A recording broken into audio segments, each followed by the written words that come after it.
хочу передать этот мини-плакат с историей моего папы, моего дорогого отца, в музей, в дар музею.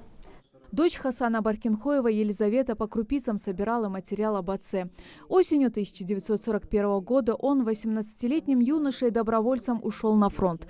Участвовал в битве под Сталинградом. Уже в 1942 году Хасана приказом назначает командиром отделения радиороты НКВД. До 1943 года он выполнял боевые задания на южных рубежах страны. Это был период ожесточенных боев фашистской Германии за Кавказ. Служба проходила на Северном Кавказе.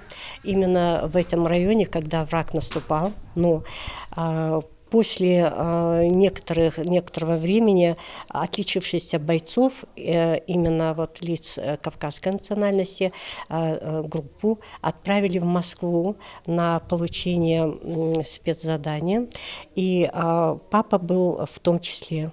Рассказывать о военных годах Хасан Баркинхоев не любил. Возможно, это было связано и с тем, что подписал документ о неразглашении государственной тайны. Причина также могла быть и в том, что, несмотря на его боевые заслуги, он прямо с места своей службы был отправлен в депортацию в Казахстан. Это не потому, что ему нечего было рассказывать.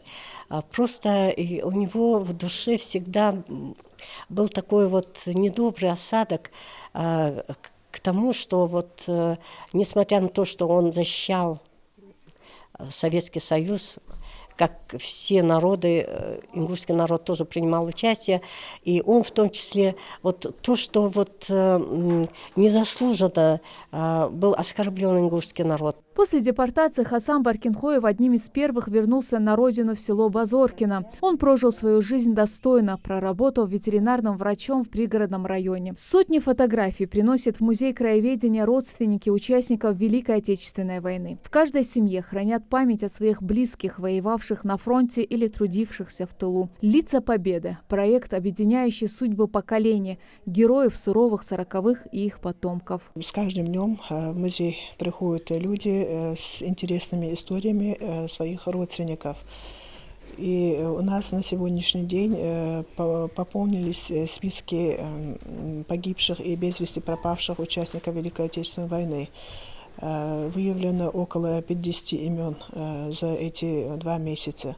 Великая Отечественная стала самой разрушительной и кровопролитной войной не только в истории нашей страны, но и всего человечества. Хасан Баркинхоев, человек самоотверженно защищавший Советский Союз от немецких захватчиков, пропал без вести. Казалось бы, в мирное время, но при трагических обстоятельствах событий осени 1992 года. И такой контекст диктует нам никогда не забывать, какой ценой далась победа, чтобы война не повторялась ни в большом, ни в малом. Мы обязаны помнить тех, чьи имена кровавой ценой вбиты золотыми буквами в историю страны и ингушского народа. Светлана Томова, Майрбек Миржоев. Новости 24.